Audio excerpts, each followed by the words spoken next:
स्वागत है आज के क्लास में। आज एक बार फिर से हम टेस्ट सीरीज़ को आगे कंटिन्यू करेंगे और आज के टेस्ट सीरीज़ क्रम में हम लोग टेस्ट सीरीज़ 4 डिस्कस करेंगे। आप सभी को पता है बीपीएससी एईडीओ, बिहार सीजीएल 4, बिहार दरोगा, बिहार एसएससी के अन्य एग्जाम, 72वीं बीपीएससी, टीआरई 4, इन सब को ध्यान में रखते हुए जीएस के लिए हमारे चैनल पे मिनी टेस्ट सीरीज़ और full length test series organise कराए जा रहे हैं। इसी क्रम में ये चौथा टेस्ट सीरीज है जिसके अंतर्गत हम लोग जीएस के टॉप 25 क्वेश्चंस को इसमें डिस्कस करेंगे। तो चलिए वीडियो स्टार्ट कर देते हैं। इससे पहले अगर अब तक आपने 3 टेस्ट सीरीज ऑर्गेनाइज किए अगर नहीं देखा है तो लिंक डिस्क्रिप्शन में मिल जाएगा और मिनी टेस्ट सीरीज के नाम से प्लेलिस्ट भी बना दिया गया, आप जाकर वहाँ से देख सकते हैं। ये आपके लिए काफ़ी बेनिफिशियल होने वाला है। देख लेते हैं कैसे कैसे क्वेश्चन इसमें डिस्कस करेंगे। तो हम पहले भी बता रखे हैं कि जो जीएस के एग्ज़ाम के जो पैटर्न है, चाहे वो बिहार दरोगा हो, एईडीओ हो, बिहार सीजीएल हो, सभी को ध्यान में रखते हुए टॉप 25 एमसीक्यूज़ को हम लोग डिस्कस करते हैं, जिसमें करंट अफेयर्स के 5 प्रश्न होते हैं, Indian polity, geography, Indian economics, सभी के प्रश्न इसमें सम्मिलित किए जाते हैं और सभी जीएस के एग्ज़ाम के लिए समान रूप से ये इम्पॉर्टेंट है। देख लेते हैं पहला प्रश्न क्या है आज के टेस्ट सीरीज़ का। पहला प्रश्न है बिहार विधानसभा चुनाव 2025 के बारे में असत्य कथन चुनें। इसमें आप देख सकते हैं कि टेस्ट सीरीज़ अच्छा है, यानी इससे आपको इस बात से भी पता लग सकता है कि उसमें अगर करंट अफेयर्स के प्रश्न हैं उसको देखकर आप आइडिया लगा सकते हैं। करंट अफेयर्स के प्रश्न अच्छे हैं तो उससे आइडिया लग जाता है कि टेस्ट किस लेवल का है। तो यहाँ पे देख सकते हैं जो करंट अफेयर्स की डेली बेसिस पे जो बहुत इंपॉर्टेंट घोषणा है सभी को यहाँ पे इंक्लूड किया जाता है और इसके डेली करंट अफेयर्स के एमसीक्यूज़ वीडियोज़ भी आते हैं, आप वहाँ से भी इसको देख सकते हैं। तो इससे आपको आइडिया लग जाएगा कि टेस्ट सीरीज कैसा है या नहीं। ऐसे पूरी वीडियोज़ को ज़रूर देखिएगा, आपको टेस्ट सीरीज का आइडिया लग जाएगा। प्रश्न है कि बिहार विधानसभा चुनाव 2025 के बारे में असत्य कथन चुने। यहाँ पे सत्य हटा दीजिए, असत्य कथन चुने। आपके ऑप्शन है विधानसभा चुनाव 2025 के लिए अधिसूचना या प्रेस नोट 6 अक्टूबर को जारी किया गया है। आपके ऑप्शन जो सेकंड है चुनाव का आयोजन 3 चरण 6 अक्टूबर, 11 अक्टूबर और 14 अक्टूबर को किया जाएगा। थर्ड है बिहार विधानसभा चुनाव में एक बूथ पर मतदाता की संख्या 1200 होगी और ऑप्शन डी है बिहार विधानसभा की संख्या, जो बिहार विधानसभा में सीटों की संख्या है ये 243 है। इसमें से आपको क्या करना है, गलत कथन चुनने की बात पूछा जा रहा है कि गलत कथन कौन सा है। अगर आप इससे रिलेटेड देख सकते हैं कि बिहार विधानसभा चुनाव से संबंधित हमने डेली करंट अफेयर्स में बहुत ही डिटेल्स में वीडियो बनाए हैं, जिसमें देख सकते हैं कि बिहार में कुल कितने मतदाता है, तो 7 करोड़ 41 लाख मतदाता हैं। बिहार के चुनाव में जो इस वर्ष जो है 17 नई पहल चुनाव आयोग के द्वारा किया जा रहा है। जो है आप देख सकते हैं चुनाव 2 फेज में आयोजित किया जाएगा। पहला फेज 6 नवंबर को, दूसरा फेज 11 नवंबर को होगा। ये क्यों खास है और ये मेंस के साथ साथ इंटरव्यू में भी पूछे जाएंगे। तो ये वीडियो देख लेने के बाद आपको जो है मेंस के लिए, प्रीलिम्स के लिए और इंटरव्यू के लिए भी आपको एक बेहतर समझ होगी। तो उसी के आधार पर हमने ये प्रश्न तैयार किया है। आप सिर्फ एक, अगर इस थंबनेल को भी आपने अगर देखा हो तो इससे भी आपको पता चल जाएगा कि इस प्रश्न का आंसर कौन सा गलत है। पहला दिया गया जा रहा है कि 6 अक्टूबर को अधिसूचना जारी की गई है, प्रेस नोट, तो ये सही है। 6 अक्टूबर को जारी किया गया और हमने वीडियो में भी बताया था और पीपीएससी में प्रीवियस ईयर में डेट भी पूछा गया था कि इसके लिए कब अधियाचना या अधिसूचना या प्रेस नोट जारी किया गया था। तो ये 6 अक्टूबर हो जाएगा। दूसरा अभी हमने देखा कि बिहार का जो चुनाव जो है ये 2 चरण में किया जाएगा। 6 नवंबर, यहाँ पे नवंबर हो जाएगा, ध्यान रखिएगा, अक्टूबर में मिस्टेक से प्रिंट हो गया। 6 नवंबर, 11 नवंबर, ये जो 14 नवंबर है ये गलत है। 14 नवंबर को बताया जा रहा है कि मतगणना स्टार्ट हो जाएगी और 14 नवंबर को ही हो सकता है तो रिज़ल्ट आ जाए, या फिर 15 नवंबर जब हो जाए, ये 14 नवंबर को आपको मतगणना शुरू हो जाए। तो दूसरा स्टेटमेंट गलत है क्योंकि गलत पूछा जाए। फिर भी थर्ड स्टेटमेंट देख लेते हैं कि विधानसभा चुनाव पे एक बूथों के 1200 मतदाता होंगे, सही है। और चौथा जो है यहाँ पे बिहार विधानसभा में सीटों की संख्या या कुल सदस्य संख्या 243 है, तो ये भी आपके सही है। तो इसमें असत्य कथन चुना गया था तो ऑप्शन बी आपके गलत हो जाएंगे। वैसे आप इस वीडियो को देख लीजिएगा, ये वीडियो कहीं ना कहीं डायरेक्टली इनडायरेक्टली 4 से 5 प्रश्न आपको ये वीडियो दिला कर जाएगा। मेंस के लिए और इंटरव्यू के लिए भी काफ़ी इंपॉर्टेंट हो सकता है कि आपका पूरा इंटरव्यू जो है ये इस वीडियो के ही आधार पे आपको हो सकता है पूरे कवर किया जाए, तो इस वीडियो को ज़रूर देख लीजिएगा। नेक्स्ट है, अभी नोबेल पुरस्कार की आप सभी को पता होगा कि घोषणा किया जा रहा है, उसी आधार पर ये प्रश्न तैयार किया गया। जो प्रश्न सेकंड है, वर्ष 2025 में भौतिकी यानी फिजिक्स के लिए नोबेल पुरस्कार के बारे में कौन सा कथन सत्य है। आपके ऑप्शन है, इस साल यह पुरस्कार बिजली के सर्किट में बड़े पैमाने पर क्वांटम टनलिंग और ऊर्जा स्तरों की खोज के लिए दिया गया है। और दूसरा है, इस साल फिजिक्स नोबेल पुरस्कार 3 अमेरिकी वैज्ञानिक John Clarke, Michael Devoret, John Martinis को मिला है। और आपके ऑप्शन है ये कि दोनों सही हैं। ऑप्शन बी केवल 1 सही, ऑप्शन सी केवल 2 सही और ऑप्शन डी इनमें से कोई नहीं। तो ये प्रश्न देख सकते हैं, बताया जा रहा है कि फिजिक्स का नोबेल किसे दिया गया। इसमें सबसे पहले एक शब्द आया है क्वांटम टनलिंग। इस पॉइंट को देख लीजिए। बताया जा रहा है कि सामान्य स्थिति में कोई पदार्थ को अगर आप दीवार पर फेंकते हैं तो इसे टकराते हैं वापस इसी दिशा में वापस आ जाती है। लेकिन क्वांटम टनलिंग ऐसा होता है कि अगर आप फेंक रहे हैं, क्वांटम बहुत ही छोटे कण होते हैं, तो दीवार से टकराकर इस दिशा में नहीं आते बल्कि इस पार आ जाते हैं। इसी को क्वांटम टनलिंग कहा जाता है। और कहीं ना कहीं ये जो है इसी खोज के लिए जो है फिजिक्स के लिए नोबेल पुरस्कार दिया गया। और क्वांटम कंप्यूटिंग के दिशा में बहुत ही बड़ा जो है आविष्कार माना जा रहा है। और इस साल 3 अमेरिकी वैज्ञानिक को दिया गया भी स्टेटमेंट सही है। ये है जॉन क्लार्क, माइकल डेवरेट और जॉन मार्टिनिस। अगर आपने ये वीडियो नहीं देखा है तो देख सकते हैं। नोबेल पुरस्कार फिजिक्स, मेडिसिन, अन्य जो भी केमिस्ट्री, शांति साहित्य की जो घोषणा की गई, सभी का वीडियो बना दिया गया, आप जाकर देख सकते हैं, आपके लिए काफ़ी इम्पॉर्टेंट होगा। नेक्स्ट जो प्रश्न है हमारा वो भी नोबेल पुरस्कार से संबंधित है। इसमें देख सकते हैं पूछा जा रहा है कि नोबेल पुरस्कार चिकित्सा के लिए किसे दिया गया, कि वर्ष 2025 का चिकित्सा का नोबेल पुरस्कार किसे दिया गया। आपके ऑप्शन है मैरी ई ब्रैंकॉफ, ऑप्शन बी फ्रेड रामस्टेल और ऑप्शन सी सिमोन सागागुची और ऑप्शन डी उपरोक्त सभी। इसका राइट आंसर है ऑप्शन नंबर डी उपरोक्त सभी। और इन्हें क्यों दिया गया, तो पेरिफेरल इम्यून टॉलरेंस के लिए दिया गया कि हमारा इम्यून सिस्टम कैसे कार्य करता है और ये इस खोज से क्या फ़ायदा होगा। तो ये कैंसर के निदान के लिए काफ़ी महत्वपूर्ण उपलब्धि माना जा रहा है, इसके लिए ये दिया गया है। अब तक देख लिया हमने 3 क्वेश्चन। अब देख लेते फिर एक करंट अफेयर से संबंधित ही है। आप सभी को पता होगा कि बिहार में मेट्रो की शुरुआत हो गई और उसी से संबंधित प्रश्न है कि बिहार मेट्रो की शुरुआत करने वाला देश का कौन सा राज्य बन गया है।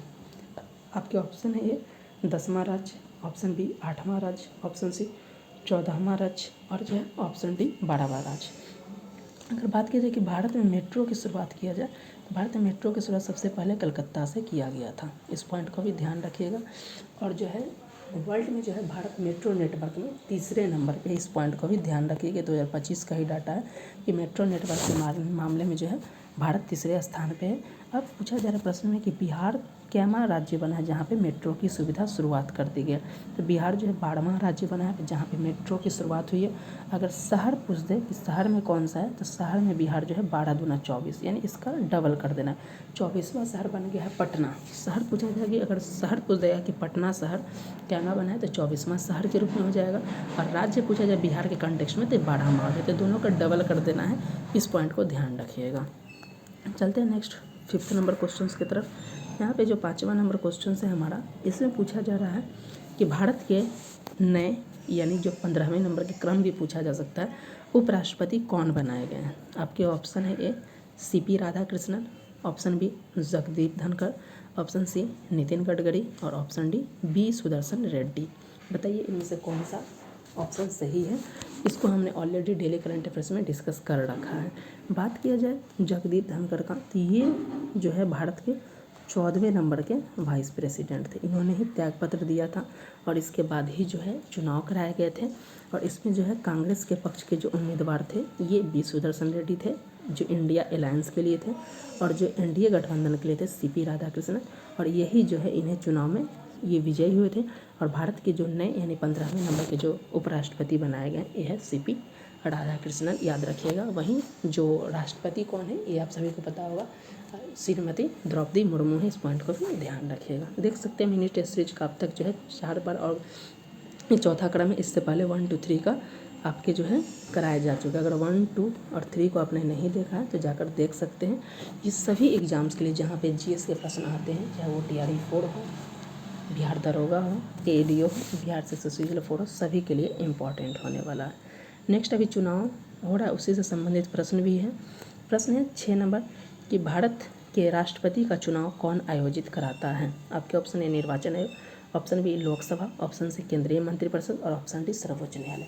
तो आप सभी को पता होगा, हमने थोड़ा इसके बारे में बेसिक्स भी बताया कि आर्टिकल 324 अनुच्छेद 324 में जो है अखिल भारतीय स्तर पर एकल जो है निर्वाचन आयोग का गठन किया गया है और उसी आर्टिकल 324 में ही बताया गया है 324 में कि जो चुनाव आयोग है इसका काम होगा राष्ट्रपति, उपराष्ट्रपति, संसद यानी लोकसभा, राज्यसभा और विधानसभा के चुनाव और विधान परिषद के चुनाव कराने की जिम्मेदारी जो है ये किसको होगा? ये निर्वाचन आयोग को होगा। तभी देख सकते हैं बिहार में विधानसभा का चुनाव हो रहा है, तो इसके लिए भी आप देख सकते हैं जो मुख्य चुनाव आयुक्त थे ज्ञानेश कुमार, इनके द्वारा ही घोषणा किया गया। प्रेस नोट जो 6 अक्टूबर को जारी किया गया कि आपके 11 और 14 नवंबर को आपके इलेक्शन होंगे 2 फेज में।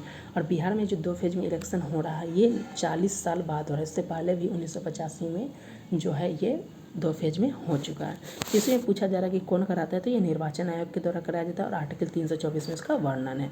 नेक्स्ट है कि भारत में प्रथम उपग्रह आर्यभट्ट कब लॉन्च किया गया था? यानी कि पहला उपग्रह का क्या नाम था? आर्यभट्ट। और इसे कब लॉन्च किया गया था? आपका ऑप्शन है ए 1972, ऑप्शन बी 1975, ऑप्शन सी 1980 और ऑप्शन डी जो है 1985।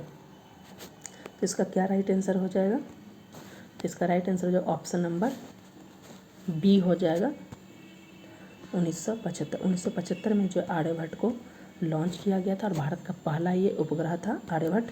और बताया जा रहा है कि जो भारत के महान गणितज्ञ हैं आर्यभट्ट, उन्हीं के नाम पे इसका नाम आर्यभट्ट रखा गया था। इसरो के द्वारा 19 अप्रैल 1975 को इसे लॉन्च किया गया था आर्यभट्ट को। इस पॉइंट को भी ध्यान रखिएगा। नेक्स्ट बताया जा रहा है कि संविधान के अनुच्छेद 370 जिसका संबंध किससे है? ये जम्मू कश्मीर से संबंधित है, को किस वर्ष निरस्त कर दिया गया था? आपका ऑप्शन थे 2018, ऑप्शन बी 2019, ऑप्शन सी 2020 और ऑप्शन डी 2021। तो ये कब किया गया था? आप सभी को पता होगा कि जम्मू कश्मीर पहले जो है स्टेट का दर्जा था और इसे विशेष राज्य का भी दर्जा प्राप्त किया गया था आर्टिकल 370 के तहत। तो 370 का संबंध किससे है? ये जम्मू कश्मीर से। इसके तहत जो है 370 को जब निरस्त किया गया तो जम्मू कश्मीर को 2 भाग में बांट दिया गया, 2 यूनियन टेरिटरी में इसको बांट दिया गया। एक लद्दाख बन गया था, लद्दाख, और दूसरा जम्मू कश्मीर था। जम्मू कश्मीर की स्थिति जो है दिल्ली के पुडुचेरी के जैसा था, विधानसभा था, लेकिन लद्दाख में ये स्थिति नहीं थी। तो ये कब घोषणा किया गया था? तो ये अगस्त 5, 2019 में किया गया था। कब किया गया था? एक डेट भी याद रखिएगा, 5 अगस्त 2019 को जो है ये राष्ट्रपति के द्वारा आदेश जारी करके जो है इस प्रावधान को निरस्त कर दिया गया था। इसका ऑप्शन नंबर बी हो जाएगा 8 का, याद ध्यान रखिएगा। नेक्स्ट देख लेते हैं 19th नंबर क्वेश्चन। पूछा जा रहा है 9 नंबर क्वेश्चन में कि निम्नलिखित में कौन मौद्रिक नीति निर्धारण का मुख्य अंग है? यानी कि मौद्रिक नीति का निर्धारण कौन करता है? आपका ऑप्शन है केंद्र सरकार, option B Reserve Bank of India, option C वित्त मंत्रालय और ऑप्शन डी वित्त आयोग। तो इसका राइट आंसर क्या हो जाएगा बताइए आप सब? कि जो MPC होता है, मॉनेटरी पॉलिसी कमेटी जो होता है, इसके निर्धारण या इसे जो रिपोर्ट जारी किया जिसके आधार पर repo rate, reverse repo rate, bank rate जारी किया जाता है, SLR, CRR, तो ये किसके द्वारा जारी किया जाता है? तो ये रिजर्व बैंक ऑफ इंडिया यानी RBI के द्वारा किया जाता है। RBI का स्थापना जो है RBI एक्ट 1934 के तहत जो है 1935 में किया गया था। इस पॉइंट को ध्यान रखिएगा। और इसका मुख्यालय जो है वर्तमान में मुंबई में है।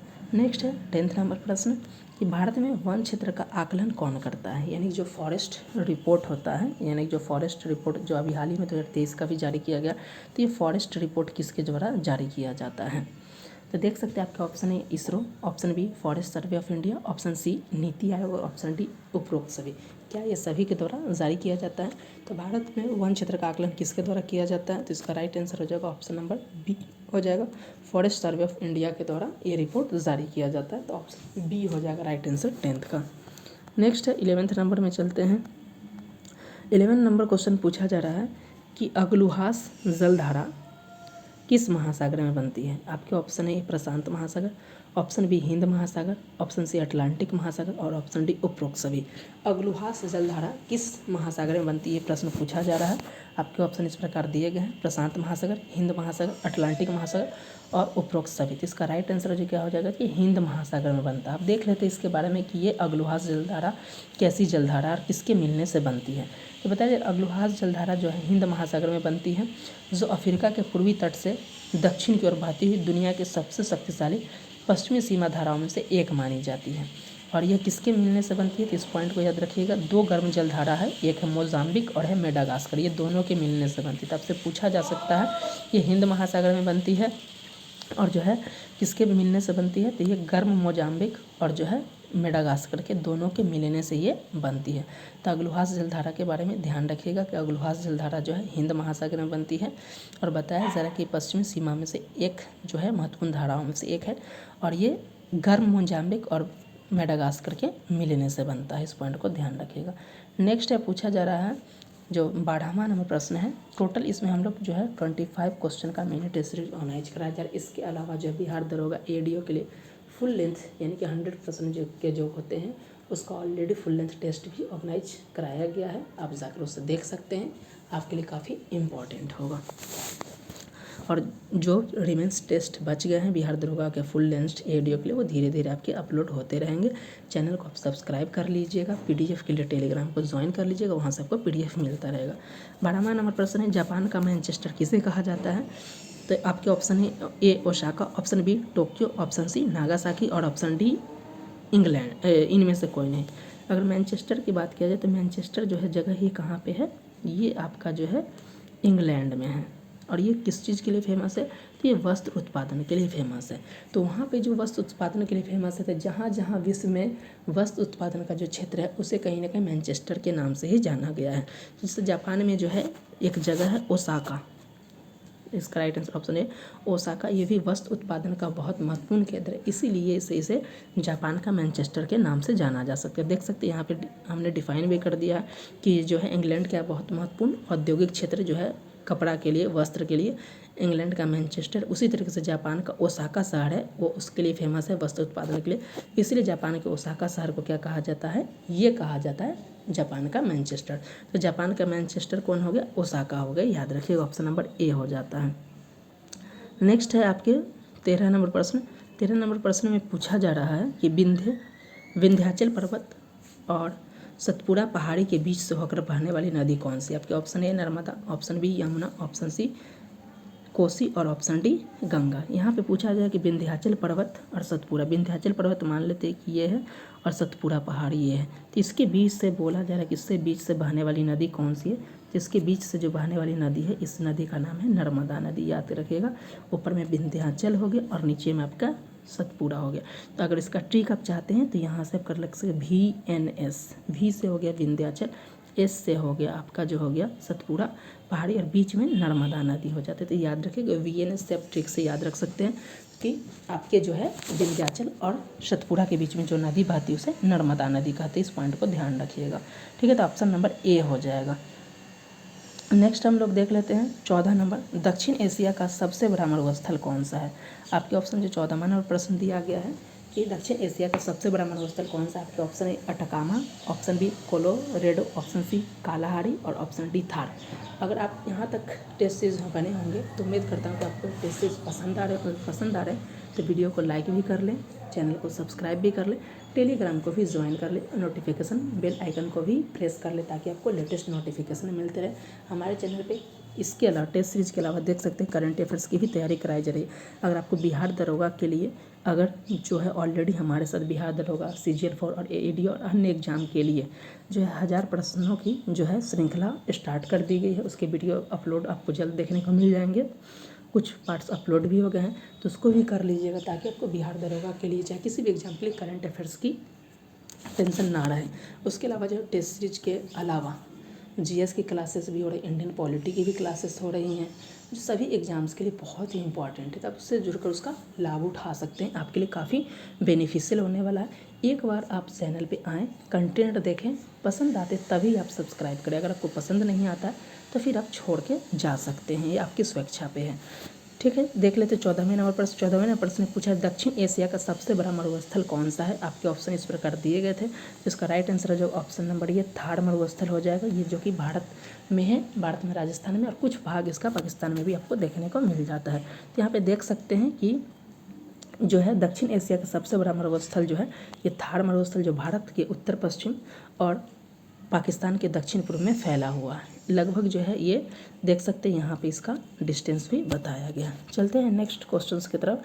नेक्स्ट क्वेश्चन है 15th नंबर। यहाँ पे बताया जा रहा है गरीबी हटाओ का नारा किसने दिया था। आपके ऑप्शन है Lal Bahadur Shastri, option B Indira Gandhi, option C Jawaharlal Nehru और ऑप्शन डी नरेंद्र मोदी। आप सभी को पता होगा कि पंचवर्षीय योजनाओं के द्वारा जो है हमारे देश में का विकास किया गया था। शुरुआती में आज़ादी के बाद के उसी वक्त नारा जो दिया गया था प्रधानमंत्री के द्वारा, गरीबी हटाओ का नारा, तो ये कौन थे। आपके ऑप्शन इस प्रकार दिए गए हैं। तो आपको आइडिया भी होगा और आपने देखा भी होगा कहीं भी न्यूज़पेपर में, तो वहाँ पे जो हमारे उस वक्त की प्रधानमंत्री श्रीमती इंदिरा गांधी थी, उनके द्वारा बार बार कहा जाता कि जब भी हम गरीबी हटाने की बात करते हैं तो बताया जाता है इंदिरा हटाओ। तो इस चीज़ को ध्यान रखिएगा, इससे लिंक कर सकते थे किसके द्वारा दिया गया था। ये दिया गया था इंदिरा गांधी के द्वारा दिया गया था गरीबी हटाओ का नारा। इस पॉइंट को ध्यान रखिएगा। नेक्स्ट है 16 नंबर आप प्रश्न। यह 16 नंबर प्रश्न पूछा जा रहा है कि न्यूटन के गति के पहले नियम को क्या कहा जाता है। तो न्यूटन के गति के न्यूटन का द्वारा आप सभी को पता होगा कि गति से संबंधित 3 नियम दिए गए थे। उसमें बताया जा रहा है कि पहला नियम क्या चीज़ बताता है। आपके ऑप्शन है जड़त्व का नियम, ऑप्शन बी संवेग का नियम, ऑप्शन सी प्रतिक्रिया का नियम और ऑप्शन डी उपरोक्त सभी। यानी बता सकते हैं कि न्यूटन के गति के द्वारा पहला नियम क्या बताया गया था। तो न्यूटन की गति का अगर देखा जाए, थोड़ा इसका देख लेते हैं कि क्या। तो न्यूटन का गति का पहला नियम बताता है कि कोई वस्तु, मान लेते अगर वो स्थिर है, अगर स्थिर है तो स्थिर ही रहेगी जब तक कि उस पर कोई बाह्य बल उस पर कार्य करके उसकी स्थिति में चेंजिंग ना कर दे। वहीं बताया जा रहा है दूसरा पॉइंट है कि अगर कोई वस्तु गतिशील है तो ये तब तक गतिशील रहेगी जब तक कि इस पर कोई बाह्य बल कार्य करके उसकी गति पे विराम ना लगा दे। यानी कहीं ना कहीं ये किस चीज़ पे बताया जा रहा है कि कोई भी वस्तु जो है अपनी जो है स्थिति, यानी कि जो स्थिति उसकी, यानी वो चल रहा है तो वो उसी स्थिति में चलते रहना चाहती है, बैठा हुआ है तो बैठा ही रहना चाहता है। तो ये इस चीज़ को जड़त्व बोला जाता है, मोमेंट ऑफ इनर्सी, यानी कि जड़त्व का नियम बताया जा रहा है कि इसी नियम के कारण जो है कोई भी वस्तु जो है अपनी पूर्ववत अवस्था को बनाए रखना चाहती है। तो न्यूटन के जो है गति के पहले नियम से कहीं ना कहीं ये जड़त्व का नियम पता चलता है और इसमें कहीं ना कहीं ये बल की परिभाषा भी देती है। क्योंकि देखिए ये बताया जा रहा है कि कोई वस्तु ये स्थिर है तो इसमें ये चाहता है कि हम चेंज करें, तभी ये चेंज, यानी कि यहाँ से यहाँ लुढ़क कर तब आएगा जब इसमें वो पर्याप्त बल लग जाएगा। यानी कि मान लेते छोटा सा पत्थर है तो आप यहाँ पे धक्का दीजिएगा तो ये यहाँ से यहाँ चला आएगा आसानी से। लेकिन अगर यहाँ पे 20 kg का पत्थर हो और 10 किसी छोटे बच्चे हो तो उसके द्वारा अगर स्थानांतरित करने के लिए फोर्स लगाया जाए तो आवश्यक बल ही नहीं मिलेगा, तो ये स्थानांतरित भी नहीं और यहीं पे स्थिर रहे। तो इसी आधार पर बल की परिभाषा भी दी गई है न्यूटन के पहले नियम पे। इस पॉइंट को भी ध्यान रखिएगा। और बल का परिभाषा भी क्या किया गया कि बल क्या है, एक बाह्य कारक है जो किसी वस्तु की स्थिति में परिवर्तन लाता है, आकार में, स्थिति में, उसके पोजीशन में लाता है या लाने की चेष्टा करता है। तो इस पॉइंट को भी ध्यान रखिएगा कि न्यूटन के गति के नियम से जड़त्व का नियम भी मिलता है और बल की परिभाषा भी मिलती है। इस पॉइंट को भी ध्यान रखिएगा। वहीं जो यहाँ पे सी पॉइंट था, जो प्रतिक्रिया का नियम जो है, ये जो है आपके जो है न्यूटन के 3rd लॉ से संबंधित होता है। इस पॉइंट को ध्यान रखिएगा। ठीक है, तो हमने बात कर ली कि 16 का फिर से बता देते हैं। इसका राइट आंसर हो जाएगा जड़त्व का नियम हो जाएगा। नेक्स्ट है 17th नंबर, जो कि बहुत ही बेसिक प्रश्न है, जो कि ऑलरेडी कई बार एग्जाम से पूछे गए हैं और आपसे पूछे भी जा सकते हैं। बताया जा रहा है कि भारतीय राष्ट्रीय कांग्रेस का संस्थापक कौन था। आपका ऑप्शन है ए दादा भाई नौरोजी, ऑप्शन बी मोहनदास गांधी यानी कि महात्मा गांधी, ऑप्शन सी एओ ह्यूम और ऑप्शन डी उपरोक्त सभी। देख सकते हैं अगर इंडियन नेशनल कांग्रेस की बात किया जाए तो पहले इसका नाम इंडियन नेशनल यूनियन था। इसकी स्थापना जो हुई थी 28 दिसंबर 1885 को हुई थी। इस पॉइंट को भी याद रखिएगा कि भारतीय राष्ट्रीय कांग्रेस की स्थापना कब हुई थी, 28 दिसंबर 1885 को। और कई बार एग्जाम से पूछे जा चुके हैं एग्जैक्टली डेट। और इसके संस्थापक कौन थे, एओ ह्यूम के द्वारा इसकी स्थापना की गई थी। इस पॉइंट को ध्यान रखिएगा। तो 17 का ऑप्शन नंबर क्या हो जाएगा, राइट हो जाएगा, सी हो जाएगा। नेक्स्ट 18th नंबर प्रश्न। 18th नंबर प्रश्न में पूछा जा रहा है कि 1857 के विद्रोह का मुख्य कारण क्या था। आपके ऑप्शन है ब्रिटिश शासन की सर्वोच्च तानाशाही, ऑप्शन बी भारतीय संस्कृति का बड़े पैमाने पर अपमान, ऑप्शन सी ब्रिटिश शासन द्वारा सामाजिक एवं आर्थिक शोषण और ऑप्शन डी उपरोक्त सभी। यानी 1857 की क्रांति का मुख्य कारण क्या बताया जा रहा था। इसमें सभी ऑप्शन जो है ये सही है, क्योंकि ब्रिटिश शासन के द्वारा आप सभी को पता होगा कि भारतीयों को निम्न माना गया था और वो उपनिवेशवाद यानी कि भारत को गुलाम बनाए थे और पूरी तरीके से तानाशाही व्यवस्था ही यहाँ पे की जाती थी। भारतीय संस्कृति का अपमान किया जाता था। भारतीय मानते थे कि क्या कि समुद्रपान बार हमें जाना वो पाप समझता, लेकिन फिर भी उन्हें भेजा जाता था। उनके जो आप सभी को पता होगा कि यहाँ जो चर्बी वाले कारतूस का यूज किया था, जिसमें ये अफवाह फैल गई थी कि जो है इसमें गाय और सूअर दोनों का मांस मिला हुआ है, जिसे मुंह से छीलना पड़ता था। तो ये दोनों की संस्कृति के लिए अपमान था। तो ये कहीं ना कहीं भारतीय संस्कृति का अपमान था।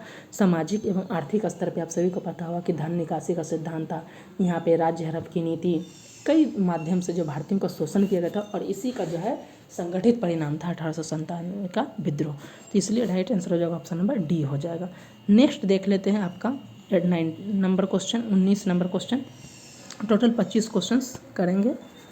25वां नंबर क्वेश्चन में है, मानव शरीर में सबसे बड़ी ग्रंथि कौन सी है। यानी पूछा जा रहा है कि मानव शरीर की सबसे बड़ी ग्रंथि कौन है। आपके ऑप्शन है पाराथायराइड, ऑप्शन बी यकृत, ऑप्शन बी यकृत और सी जो है अग्नाशय है, और ऑप्शन डी वृक्क है। ऐसे इस सब का इंग्लिश नाम बता देते ताकि आसानी हो। यकृत को हम लोग क्या बोलते हैं, लीवर बोलते हैं। अग्नाशय को पैनक्रियाज बोला जाता है और वृक्क को किडनी बोला जाता है। इस पॉइंट को ध्यान रखिएगा। तो पूछा जा रहा है कि मानव शरीर की सबसे बड़ी ग्रंथि कौन है। कई बार आपको इंग्लिश नाम याद होता है क्योंकि लीवर बहुत आसानी से याद हो जाता है, पैनक्रियाज भी याद होता है, किडनी भी याद हो जाता है, लेकिन जो है जो इनका जो बायोलॉजिकल नेम है जैसे यकृत, ये थोड़ा आसान नहीं होता है। इसलिए हमने दोनों नाम बता दिया कि यकृत को लीवर कहा जाता है, अग्नाशय को पैनक्रियाज और वृक्क को किडनी कहा जाता है। अब बताइए कि मानव शरीर की सबसे बड़ी ग्रंथि कौन है। तो मानव शरीर की सबसे बड़ी ग्रंथि जो है ये होता है लीवर, यानी यकृत होता है। इस पॉइंट को ध्यान रखिएगा कि मानव शरीर की सबसे बड़ी ग्रंथि कौन है, यकृत है। तो 19 का जो राइट आंसर जो ऑप्शन नंबर बी हो जाएगा, लीवर मानव शरीर की सबसे बड़ी ग्रंथि है। नेक्स्ट 20वां नंबर प्रश्न को देख लेते हैं। यहाँ जो पूछा जा रहा है कि भारतीय संविधान की प्रस्तावना में धर्मनिरपेक्ष या फिर पंथ निरपेक्ष शब्द कब जोड़ा गया था। आपके ऑप्शन है ए 1955, ऑप्शन बी 1951, ऑप्शन सी 1976 और ऑप्शन डी जो है 1991। बताइए इसमें से पंथ निरपेक्ष कब जोड़ा गया था। तो आप सभी को पता होगा कि हमारे संविधान में एक 42वां संविधान संशोधन लाया गया था, जिसे लघु संविधान मिनी कॉन्स्टिट्यूशन के नाम से जाना जाता था, और इसी के तहत जो है पूरे संविधान में बदलाव देखने को मिला था। और पहला और आखिरी बार जो है हमारे जो संविधान के प्रस्तावना में भी चेंजिंग किया गया था। प्रस्तावना में अब तक एक बार ही किया गया है और वह 42वां संविधान संशोधन। और ये कब लाया गया था, तो यह 1976 में लाया गया था। और इसी के तहत हमारे संविधान में समाजवाद, पंथ निरपेक्ष और अखंडता शब्द को जोड़ा गया था। याद रखिएगा 3 शब्द जोड़े गए थे, समाजवाद, पंथ निरपेक्ष और अखंडता। पंथ निरपेक्ष या धर्मनिरपेक्ष इसी चीज़ को बोला जाता है। तो इस कब जोड़ा गया था, तो यहाँ पे देख सकते हैं हमने ये भी बता दिया। संविधान संशोधन पूछा जाए तो 42वां हो जाएगा, ईयर पूछा जाएगा तो 1976 हो जाएगा, और मिनी कॉन्स्टिट्यूशन जो है 42वें संविधान संशोधन को कहा जाता है। नेक्स्ट तो यहाँ पे देख सकते हैं इस टेस्ट सीरीज को बहुत ही हम लोग डिटेल्स में कर रहे हैं, जो हो रहा है उससे रिलेटेड जो अन्य जानकारी है उस चीज़ को भी दे रहे हैं, यानी कि बहुत ही गहन आपके लिए टेस्ट सीरीज एनालिसिस किया जा रहा है, बहुत ही डिटेल्स में जाकर, जो कि आपके लिए काफ़ी इम्पॉर्टेंट है। ये टेस्ट सीरीज के अलावा 25 क्वेश्चन तो इसमें दिए गए, लेकिन इसके अलावा जो रिलेटेड पॉइंट हम लोग कर रहे हैं तो मान के चलिए कि बहुत ही डिटेल्स में मिल रहा है ये आपके लिए। इसे ज़रूर देखें, पसंद आता है तो चैनल को भी सब्सक्राइब करना ना भूलें। नेक्स्ट देख लेते हैं, प्रश्न है संविधान सभा के अस्थायी अध्यक्ष कौन थे। आपके ऑप्शन है doctor Rajendra Prasad, option B Jawaharlal Nehru, उसके अलावा जो है ऑप्शन सी भीमराव अंबेडकर और ऑप्शन डी इनमें से कोई नहीं। जब संविधान सभा का गठन किया गया था तो आप सभी को पता होगा कि 9 दिसंबर को जो है संविधान सभा के लिए अस्थायी अध्यक्ष का चयन किया गया था, और 11 दिसंबर को जो है संविधान सभा के अस्थायी अध्यक्ष का बना दिया गया था, और 2 उपाध्यक्ष भी बनाए गए थे। तो जो संविधान सभा के जो अस्थायी अध्यक्ष बनाए गए थे, इनका संबंध जो है बिहार से है, और यह है डॉक्टर राजेंद्र प्रसाद। डॉक्टर राजेंद्र प्रसाद के बारे में ध्यान रखिएगा कि जो संविधान सभा के लिए जो सरकार बना था, अंतरिम सरकार हो या फिर एक और संविधान जो गठन किया गया था, इनमें इनको जो डिपार्टमेंट दिया गया था खाद्य एवं कृषि विभाग दिया गया था। इस पॉइंट को ध्यान रखिएगा। वहीं बात की जाए डॉक्टर भीमराव अम्बेडकर, ये जो थे हमारे क्या थे, ये ड्राफ्टिंग कमेटी के अध्यक्ष थे। इस पॉइंट को भी ध्यान रखिएगा। नेक्स्ट है 22वां नंबर प्रश्न, जो कि बहुत ही बेसिक स्तर का एनसीईआरटी से ही लिया गया है कि पृथ्वी का सबसे बड़ा महासागर कौन सा है। आपके ऑप्शन है अटलांटिक महासागर, ऑप्शन बी हिंद महासागर, ऑप्शन सी आर्कटिक महासागर और ऑप्शन डी प्रशांत महासागर। इस प्रश्न का आंसर कीजिए आप लोग कि क्या हो जाएगा इसका राइट आंसर। तो 22 का राइट आंसर जो ऑप्शन डी प्रशांत महासागर, जो सबसे गहरा या सबसे बड़ा महासागर, और इसी का जो है जो सबसे गहरा पॉइंट है मेरियाना ट्रेंच, मेरियाना गर्त, वो सबसे गहरा बिंदु है पृथ्वी पर। नेक्स्ट है आप देख सकते हैं यहाँ पे पूछा जा रहा है हरित क्रांति के जनक के रूप में किसे जाना जाता है। आपके ऑप्शन है M S Swaminathan, option B Norman E Borlaug, option C Verghese Kurien और ऑप्शन डी जो है सी सुब्रमण्यम। तो देख सकते हैं अभी जो है हाल ही में एम एस स्वामीनाथन का निधन भी हो गया है सॉरी एम एस स्वामीनाथन का निधन भी हो गया है और ये बहुत इंपॉर्टेंट तो प्रश्न पूछा जा सकता है। तो एम एस स्वामीनाथन की बात किया जाए तो इन्हें जो है एम एस स्वामीनाथन, अभी आंसर नहीं बता रहे, एम एस स्वामीनाथन की बात किया जा रहा है तो इन्हें भारत में हरित क्रांति का जनक बोला जाता है। लेकिन प्रश्न में क्या पूछा जा रहा है, हरित क्रांति का जनक कौन है। अगर प्रश्न में रहता भारत में हरित क्रांति का जनक तो आप राइट ऑप्शन ए के साथ जा सकते थे, लेकिन यहाँ पर पूछा जा रहा है कि हरित क्रांति का जनक कौन है तो ऑप्शन नंबर बी हो जाएगा। तो 23 का राइट ऑप्शन क्या हो जाएगा, क्योंकि हरित क्रांति का जनक पूछा जा रहा है। तो 23 का फिर से देख लीजिए, वो हम स्टार्टिंग में एक पॉइंट डिस्कस कर रहे थे एम एस स्वामीनाथन कि ये भारत में हरित क्रांति के जनक है, लेकिन प्रश्न में हरित क्रांति के जनक। 23 का राइट आंसर हो जाएगा option number B Norman Borlaug. ठीक है, वहीं वर्गीज कुरियन की बात किया जाए तो वर्गीज कुरियन जो थे ये इन्हें जो है श्वेत क्रांति के जनक के रूप में जाना जाता है। इस पॉइंट को भी ध्यान रखिएगा, व्हाइट रेवोल्यूशन। तो ये तीनों पॉइंट को हमने डिस्कस कर लिया कि अगर हरित क्रांति के जनक पूछा गया प्रश्न में तो नॉर्मन बोरलॉग यानी कि 23 का right answer option number B हो गया। वही एम एस स्वामीनाथन जो है अगर भारत रहता तो हो जाता, अगर श्वेत क्रांति रहता तो वर्गीज कुरियन हो जाता। इस पॉइंट को ध्यान रखिएगा। नेक्स्ट है निम्नलिखित में से किसे दक्षिण गंगा कहा जाता है, दक्षिणी गंगा कहा जाता है। आपके ऑप्शन है A Godavari, option B Kaveri, option C Narmada और ऑप्शन डी कृष्णा। तो क्या हो जाएगा इस प्रश्न का आंसर कि किसे दक्षिणी गंगा कहा जाता है। क्या इसका आंसर गोदावरी होगा, क्या इसका आंसर कावेरी होगा, क्या इसका नर्मदा होगा या कृष्णा होगा, क्या होगा। तो देख लेते हैं कि इसका राइट आंसर क्या हो जाएगा, क्या गोदावरी होगा या फिर आपके ये चारों में से। इसका right answer option number Godavari होगा। कुछ लोगों के मन में जो कन्फ्यूजन होगा कि नहीं इसका आंसर कावेरी भी हो सकता है, तो उस कन्फ्यूजन को भी हम लोग दूर कर देते हैं। जब यहाँ प्रश्न में रहेगा दक्षिणी गंगा लिखा रहेगा, इस पॉइंट को ध्यान रखिएगा, जब दक्षिणी गंगा लिखा रहेगा तो याद रखिएगा गोदावरी हो जाएगा, और जब दक्षिण भारत की बात किया जाए तब कावेरी होगा। इस कन्फ्यूजन को दूर कर लीजिएगा कि दक्षिण भारत की गंगा कहा जाएगा जब प्रश्न में तो कावेरी के साथ आपको जाना है, जब दक्षिणी गंगा कहा जाएगा तो गोदावरी के साथ जाना है। इस पॉइंट को ध्यान रखिएगा।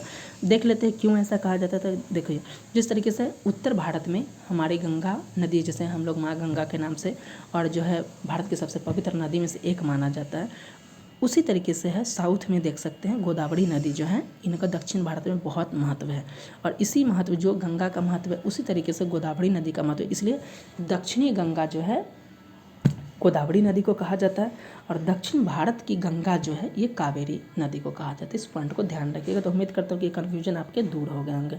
नेक्स्ट और लास्ट जो आज का प्रश्न है हमारा 25वां नंबर है, ये बीपीएससी में पूछा गया है। एक दफ़ा फिर से आपको बता देते हैं, अगर इसका पीडीएफ चाहिए तो आप हमारे टेलीग्राम को ज्वाइन कर लीजिएगा, वहाँ से आपको पीडीएफ की प्राप्ति मिल जाएगी।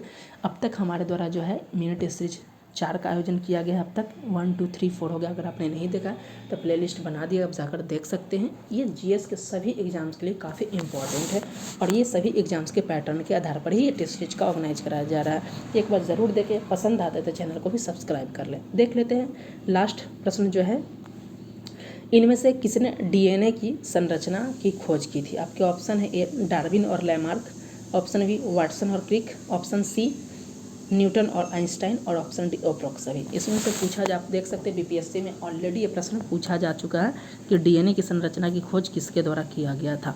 इसका राइट आंसर आप सभी को हो सकता है पता हो, तो अब तक आपने दे भी दिया होगा। इसका राइट आंसर ऑप्शन नंबर हो जाएगा बी वाटसन एंड क्रिक, यानी कि 25वां नंबर प्रश्न का आंसर क्या हो जाएगा, ऑप्शन नंबर बी हो जाएगा। वाटसन और क्रिक के द्वारा डीएनए की जो संरचना दिया गया था इसे डबल हेलिकल मॉडल के नाम से जाना जाता था। इस प्रकार की संरचना दी गई थी, इस मॉडल को क्या बोला जाता है, डबल हेलिकल मॉडल। ये देख लीजिएगा, इस तरीके की संरचना थी, डबल हेलिकल मॉडल के नाम से जाना जाता है। और ये संरचना किसके द्वारा दिया गया था, वाटसन और क्रिक के द्वारा दिया गया था। डीएनए संरचना की खोज इनके द्वारा की गई थी।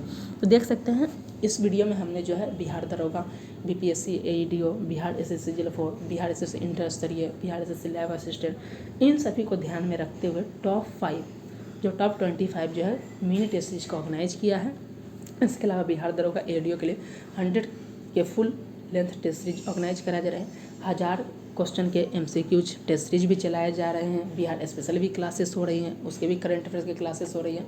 और सभी करंट अफेयर्स को अब तक हमने डिस्कस के लिए जो बाकी रहा है उनके वीडियो बहुत जल्द अपलोड हो जाएंगे। तो इन सब के लिए अगर चैनल को पहली बार विजिट कर रहे हैं और किसी भी एग्जाम्स की आप तैयारी करना चाहते हैं, 72 BPSC, TRE 4 हो, बिहार SSC 4 हो, दरोगा हो, इन सब के लिए चैनल को सब्सक्राइब करना ना भूलें। मिलते हैं नेक्स्ट वीडियो के साथ, तब तक के लिए धन्यवाद।